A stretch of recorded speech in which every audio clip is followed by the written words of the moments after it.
Good afternoon.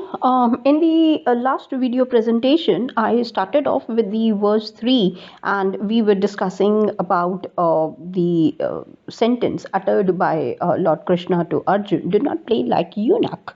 Now, here, going forward with the same verse, we see number one that something called as ill has taken place for Parth, that is Arjun, and that is not good for his health.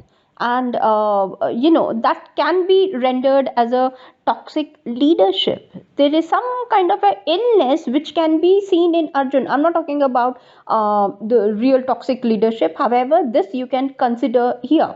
Secondly, he says, don't give up.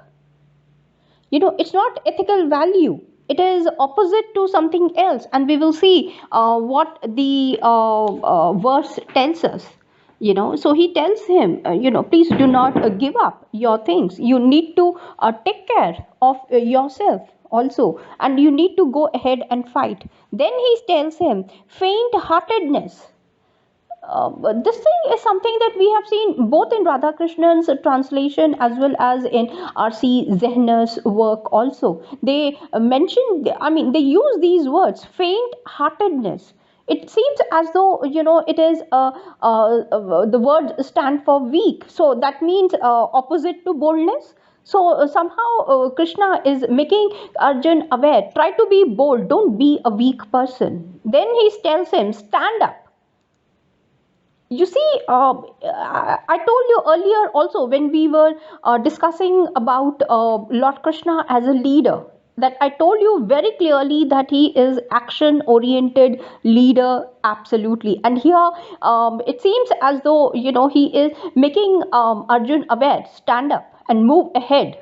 Be bold and go ahead and take that initiative to go ahead and to fight against his own brothers and relatives. So these two words, stand up, can be rendered again as take immediate action, number one, rather than being a feeble and a weak person and who does not want to do anything. So it is like a mental stagnancy, as well as the body has become a piece of lump for him.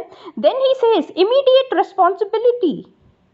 You can render the words stand up also to mean take responsibility. It's on your shoulder. Then the leadership value, you should understand that the value that you are talking about, the leadership here, is that stand up and be responsible, stand up, take the action, stand up and go ahead and perform your duty. So performance, his strategy, his action plan, take the action, go ahead, all these things are rendering meanings for the word stand up for you. So you have to understand these things and proceed further.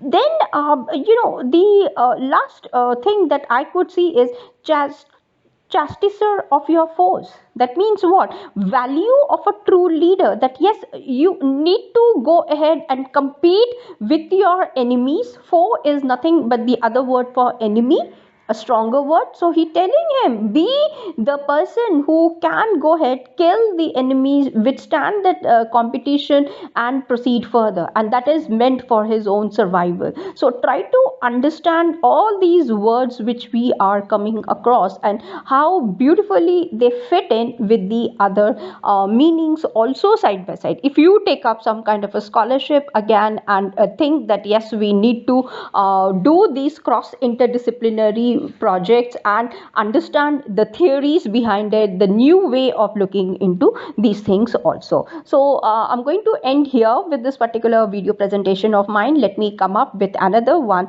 wherein we are going to focus upon the implications that one can gather through this particular verse number 3. Till then, thank you and take care. Bye.